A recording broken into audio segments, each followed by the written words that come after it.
Hey everybody, it's Mike Collier with Midlife Fitness here again. A couple of minutes late, sorry, I had some technical difficulties. Um, Hopefully the glare either off my glasses or off my head is not in the camera. So if everything looks okay, give me a thumbs up. If you can hear me all right, give me a thumbs up. If you're here live, then just type live in the comments, let me know. Or if you're catching this on the replay, let me know. It helps me out. And I really appreciate the support. I got a lot of feedback from my video yesterday, which was my first one, a little nerve-wracking. But got a lot of positive feedback. Talked to some people right away after the live video was done, and I was really happy about it. So this really strikes a nerve with a lot of people.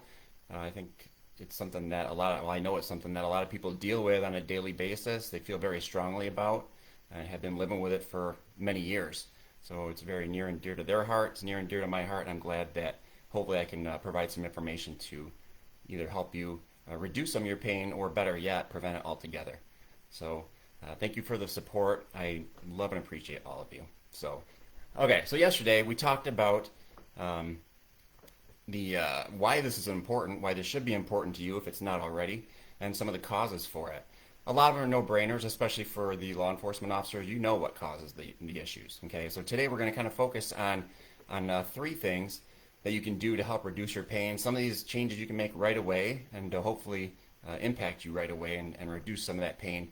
Or these are things that you can work on a daily basis and improve your pain over time. So that's what we're going to cover today. The three things that we're going to focus on are equipment changes, habits, daily habits that you can change, and then of course my near and dear to me and my favorite is exercise. Okay. First of all, though, probably the quickest thing that you can do to relieve pain, and I realize it's only temporary, and it's pretty much common sense, but is ice and heat therapy. For that acute pain, it works. Okay, it works. So usually ice you want to use for inflammation and like pain around the joints.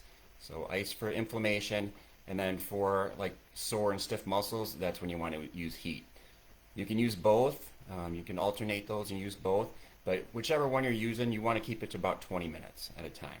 Okay, but that will give you some instant relief. I got used to doing that for a long time when I was experiencing back pain, and it made a world of difference.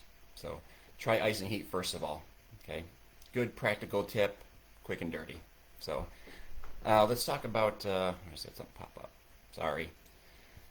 So let's talk about equipment, okay? And we're going to start off with the biggest and the most obvious culprit for law enforcement officers, and it's the gun belt, right? Give me a thumbs up if you know that your gun belt is causing you issues. And I touched on it yesterday, saying that gun belt is 20 pounds of non-flexible, non-conforming, either leather or nylon around your waist, and it's got all the pouches, and of course, as years go on, we're required to carry more and more equipment, not usually less.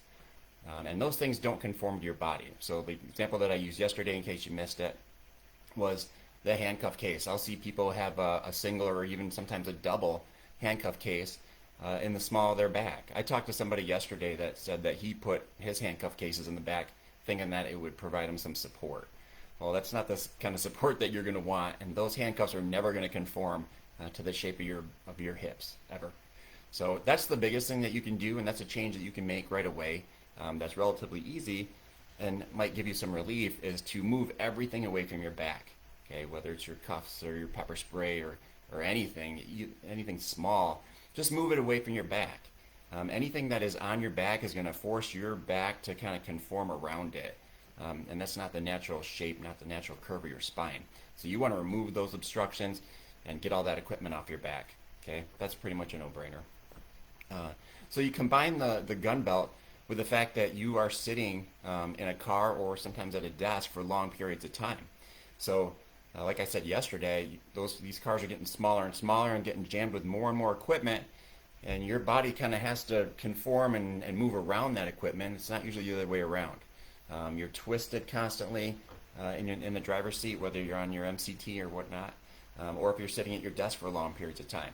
So that inactivity, that lack of mobility is going to cause issues with your spine. It's also going to lead to a lot of other things that contribute to it, like tight hip flexors. Those hip flexors are those muscles right on top of your hips. And when you're in a seated position for a long time, those muscles shorten, they get tight, and they cause issues. So imagine like sitting for a long, and I know a lot of you guys have done this, you're sitting for a long time in that car, and then something happens, that call comes out, or you've got to jump out of the car and chase after somebody. Well, you don't have time to limber up and do some stretches, so it could lead to some acute back injuries right away. So the biggest suggestion is to try to get out of your car at least once an hour, or if you're at your desk, get away from your desk. Just take a walk around the office or around the building or whatever. Go down the block and just keep moving. Okay, if you have the option to get a standing desk, try doing a standing desk and just try to mix it up a little bit. If you are in a job where you're seated at your desk for long periods of time, besides just moving, make sure that your posture is good at your desk. Okay, you want to be sitting up straight. You want both your arms to be planted like evenly on the desk, and you want your eyes to be at the level of the top of your screen. Okay, so that you're not looking up at your screen and you're not looking down at it. Okay, and you've both feet planted firmly on the ground. Okay. So those are some things that you can hopefully change right away that'll make some improvements. Okay. So what else can we talk about? So as far as like the belt goes, besides getting everything off your belt, you also want to like reduce the load on your hips. So you can do that a couple ways. And there's been a lot of advancements in the 25 years that I've been doing this job. There's been a lot of advancements in this. We've seen like weight-bearing suspenders that you can wear that takes some of the pressure off and stress off your hips. And now a lot of departments, mine included, have gone to a load-bearing like external vest carrier. I know it's really sexy right now. Everybody's going to it, or a lot of people are going to it, and it does make a huge difference. I know personally I've gotten everything that I can off my gun belt and onto my chest. Everything that I can, just to reduce that. I'm getting some issues here. Okay.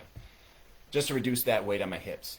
So if you can get your hands on a vest, I know I've got a buddy that's trying one out now, and so far so good. I mean, he likes it. I mean, a lot of times the effects are pretty immediate, and you can tell right away that that's gonna help that out. So those are some equipment things.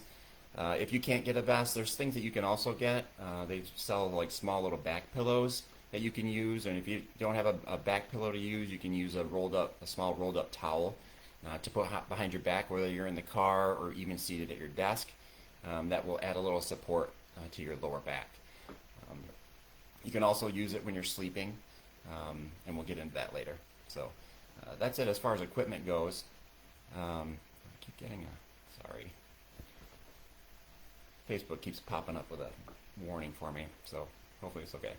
All right, so moving on to number 2. So we're going to talk about habits, okay? And these are things, small changes that you can make in your everyday habits and everyday life that will hopefully contribute to some reduced lower back pain, okay? The first thing is posture, okay? A lot of people have bad posture. It gets worse over the years as those muscles start to break down. So you want to have good posture, okay? Think about it that the average human head weighs 11 pounds. So you want to support that weight. It doesn't seem like a lot of weight, but over the years and over time and seated at a desk, whether you're leaning forward or back, that's causing stress on your spine. That's causing stress on your lower back muscles. So you want to keep that head centered on top of your pelvis. Okay, everything in line. That way your spine is going to support the weight of your head and your muscles aren't trying to compensate. So something easy to do, and hopefully can make an immediate change. So just keep that head in line with your spine and pelvis. Piece of cake. You can also avoid repetitive movements. Okay, all these things kind of contribute to lower back issues. So change up your routine a little bit. Okay, if you're used to sitting, stand up and do some work. Walk around. Like I said, movement is the number one thing that you can do. Is just to keep moving. Okay, not just for your back, but just for general health. But keep moving, but reduce those repetitive movements. Think about it. So a good example, like think about, do you get out of a chair from a seated position the same way every time? Okay, you've probably never thought about it. You just do it. But then have you ever wondered, like, okay, well, why is my right knee hurting? Okay, or why is my left knee hurting? Well, or why is my hip hurting? That may be part of it. if you change those things up, that might make a difference. So instead of getting up and always standing on your right leg first, try it on your left leg. Okay?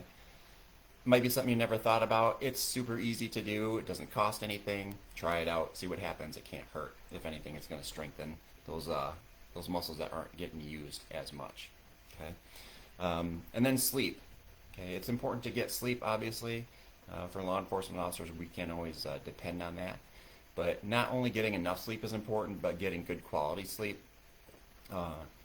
Make sure that if you're in things you can try is if you're a side sleeper or sleeping in a side position, place a pillow between your legs. That way it keeps your spine in alignment and keeps your spine in a neutral alignment, so it doesn't have aggravate any back issues. If you sleep on your back, just place a pillow underneath your knees to raise those legs up a little bit, take a little bit of pressure off your lower back, and that should help too. Okay. All right, and now moving on to my favorite, exercise. Okay, the biggest thing, and I already touched on it, is to keep moving. Okay, stay active, stay mobile. Okay, by being sedentary, typically when you have an acute lower back or even a chronic lower back injury, you don't want to do anything. You just want to lay on the couch, lay in bed, watch TV, whatever, and that's typically one of the worst things that you can do. Okay, studies have shown that movement actually aids in the recovery, and it keeps those muscles strong. If you're just laying around, what's going to happen is those muscles that support your spine are going to weaken and not going to be able to handle the stress when you do start moving. So you really want to, and if it's really bad, you really don't want to be resting more than 1 or 2 days. On that second or third day, you should get up and start moving, even if it's just a walk for 30 minutes. Get moving, get mobile, keep that mobility in your spine, and keep those muscles working. The other thing along with mobility is stretching. Okay, as we get older and we get more sedentary, our joints get a little less flexible, and it's not working on our muscles as much. So you want to keep those joints flexible, stretch those soft tissues around your joints, stretch your muscles, so that they can move. Okay, it's hard to do sometimes, especially with the equipment that we're wearing. But whenever you get a chance, do that. And tomorrow I'll be touching on those things. I'll be going over stretches and strengthening exercises that you can do. So more for that. So make sure to come back for tomorrow for that part. So weight loss, another big thing. Losing weight really helps out your lower back stress. Okay, extra weight on your body stresses not only your spine but your hips, your knees, your ankles, everything.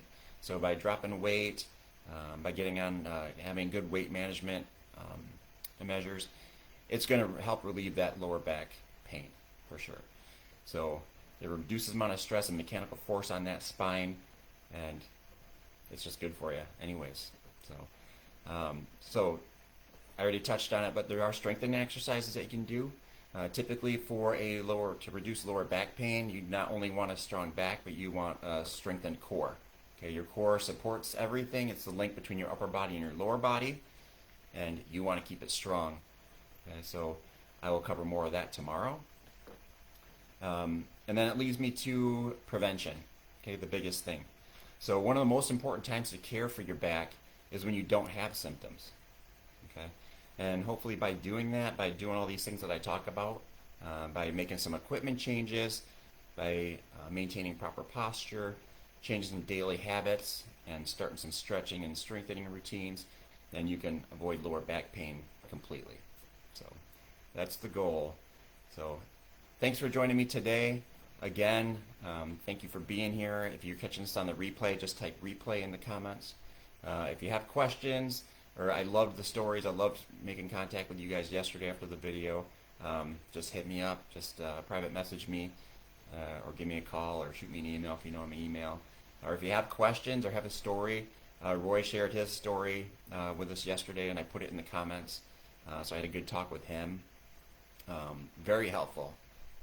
You don't have to go through this all by yourself.